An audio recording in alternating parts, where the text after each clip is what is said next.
everyone, this is Afra. Welcome to the last part of Zeebo Academy series on Google My Business.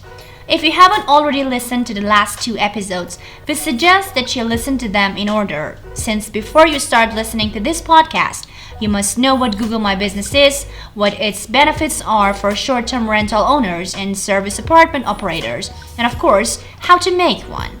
Fortunately, we have completely explained all this information for you in the last two episodes. So afterwards, you can come back here and listen to the very handy tips our dear guest will provide you with to optimize your Google My Business account. If you already have Google My Business listings, it's even more useful for you. You can just take notes, or if you're by any chance in front of your computer, do the changes right now. Before we start, I'd like to welcome our guest, Hamid Matin Rod, Zeebo's Chief Evangelist. He's been with us over the last two episodes, and I hope we can have him again in our podcast in the near future. Welcome, Hamid. Thanks for joining us today. Thank you for having me, Afra. Before we get to anything, I just wanted to say I hope your audience finds this series useful. Well, I myself have found it pretty useful. I wasn't very unfamiliar with the topic, but now I know a much greater deal about it. So let's just get straight to the case. As we have promised our listeners, today we're going to talk about some tips for vacation rental owners and managers to optimize their listings on Google My Business. Sure. I've thought about this subject a lot. Of course, there are many factors they have to take into consideration, but among all of them, I've chosen some particular tips which I found the handiest. Great. So, shall we begin? Yes, let's do it. I'm just gonna go through a few of them very briefly, as they are clear enough and don't need extra explanation.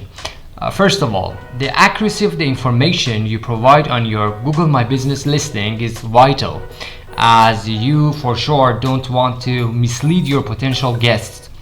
You for sure want to enable them to find you and make contact as effortlessly as possible. There are different pieces of information that you should give to your potential guests that I'll talk about right now. First and foremost, you should know that your business name is very important. Be careful to avoid using extra words or keywords in your business name. Write it exactly as you use or write it in the real word. It would be also best to use the name you use on different OTA listings and your direct booking websites for your Google My Business listing.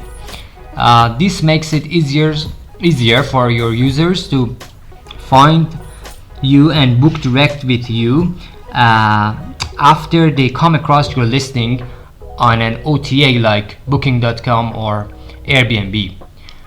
After that, you should know that providing accurate information is essential. If you want to appear directly on the search results page, it is important that you present searchers with the most accurate and honest information. The second thing that matters a lot is after that, it's time to check whether your address is accurate enough or not. Your physical address must marry up correctly and perfectly with your listing's real life address. Afterwards, you should take care of your phone number. Then double check to make sure the phone number on your website matches with the one on your Google My Business listing. Use a unique local phone number. For the final step, to make everything joined up, add a link to your website from your Google My Business listing. Okay. Just hold on. I think that was a lot to take and digest. Yes, but they were actually short and somehow related to each other, so I prefer to tell them without any pause and interruption, so I hope I didn't create any confusion for anyone here. Well, I don't think so, because as you said, they were very clear, but just a little bit long. Well, I promise I'll give you a short break from now on. Are you ready for the next one? Yeah, sure. The next tip is about the description of your business. You should write an error-free, to the point description. You've got around 750 characters to represent a full description of your listing containing the most essential information for your guests. This is the place you can use those valuable keywords you want to be found for. If you've got properties in other cities, it is worth mentioning in this section. Okay, so let me just check if I got it correct or not. So the name of your business shouldn't include any keywords, and it should be exactly just the one you use in the real world. But here in the description part, we must use those keywords that we want to be found for, like, I don't know, short-term rentals in London, right?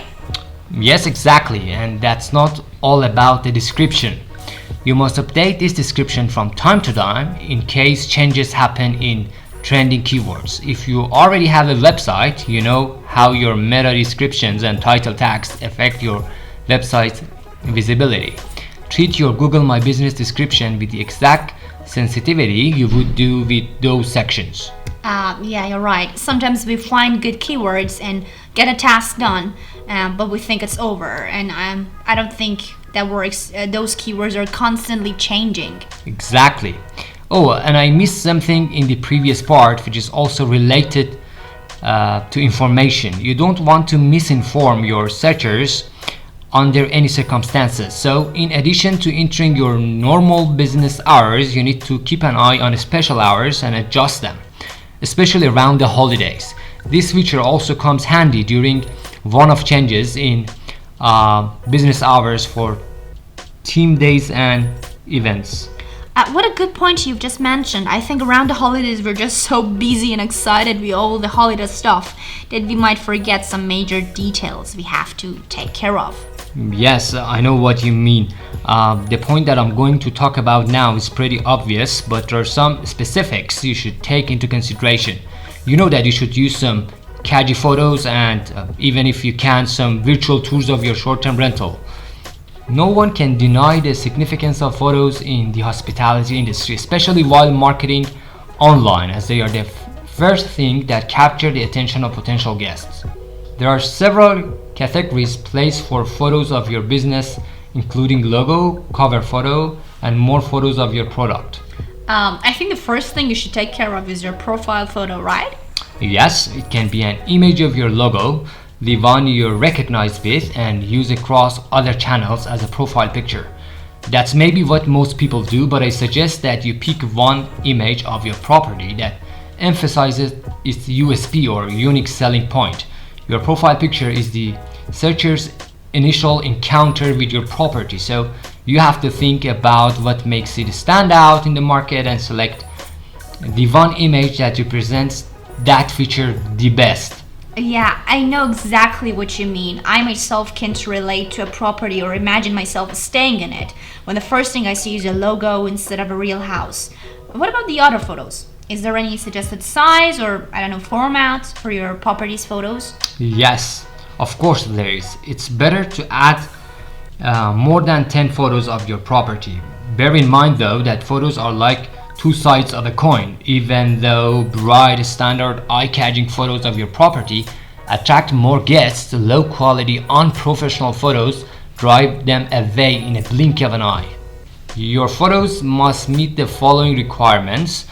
The format should be either JPEG or PNG. The size must be between 10 kilobytes and 5 megabytes.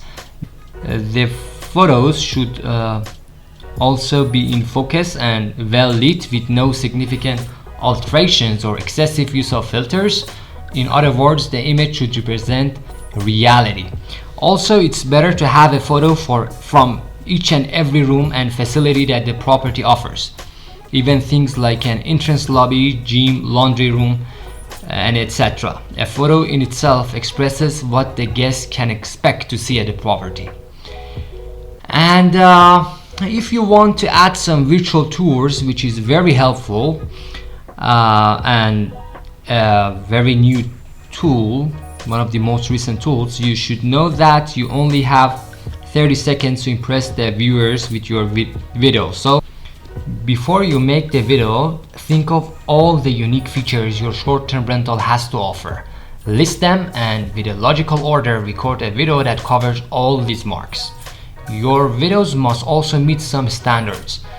The duration must be up to 30 seconds, the file size up to 100 megabytes, and you should also use high resolution videos, something from 720 pixel or higher.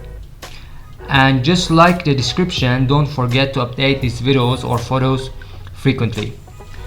So I think most of the work is about revising and refreshing the content you present on Google My Business account. I just remembered something. You've talked about the importance of reviews and how GMB helps you in terms of gathering reviews.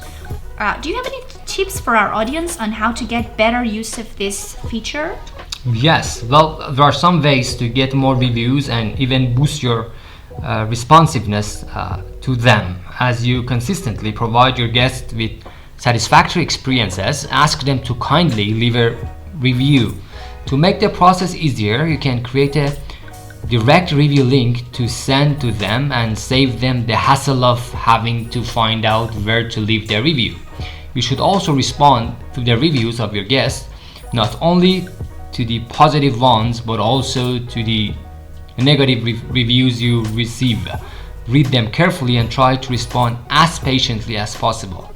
Address the concerns and, if necessary, take the conversation offline. This can show your future prospects that you care, even if you've received less than ideal feedback from your previous guests. It's really hard to respond to negative reviews, especially when the guests are being irrational and you know that you've done everything perfectly. Good point that you mentioned to be patient, as it is vital if you want to survive in this industry. Yes, indeed it is. Okay, so as I don't want to bore your audience by taking too much of their time, I'll go straight to the last two tips. The first one is about setting up email alerts. We've talked about the importance of responding to reviews and questions quickly. In order to do that, you can use some features to notify you immediately. Setting up Google Alerts helps you interact with your guests in a timely manner. Moreover, installing the Google My Business app on your phone and setting push notifications is another option to get informed of any reviews in real time. You can set these alerts up under settings on the back end of your Google My Business listing. Great. And Hamid, what's the final tip? The last one is about updates. With Google's newly introduced features, you can post brief status updates of your business to your GMB Google My Business listing. Just like social media posts, these updates appear alongside some search results for your business. If you find this feature interesting, you must know that each update is only displayed for up to 7 days. So if you want to benefit from this feature, post updates at least on a weekly basis. One more glad tiding. You'll usually receive an email showing if your update led to any user clicks or views for that particular week. This way you can analyze whether or not your updates are working. You can post various types of updates, including offers, new properties, new features, new blog posts, featured properties, and so on and so forth, to see which ones convert better. Then you can get a vision of what to focus on more in the future. Well, awesome. Thank you so much, Hamid, for the thorough explanations. Of course, the ultimate goal of using Google My Business is to get ahead of OTAs in the Google search results and boost your direct bookings.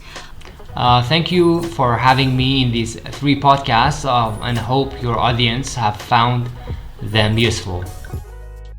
OTAs bring you exposure in the short term, but in the long term, if you're serious about working in the vacation rental industry, you need to stand on your own feet. Otherwise, the commissions will cost you 20 to 30% of your net profits. Imagine the things you could do with this amount of money and the progress it could bring to your business. Hope you found these 3 podcasts useful enough. and can increase your revenue and efficiency overall using Google My Business. Keep up with us in the future as we're going to talk about more aspects of the hospitality industry, short-term rentals, and all about managing properties. Till the next episode, take care and be safe. If you're watching this on YouTube, for more podcasts, just subscribe to our channel and ring the bell. In case you have any questions or suggestions, feel free to share them in the comments. And also, don't forget to follow Zibo Academy on social media.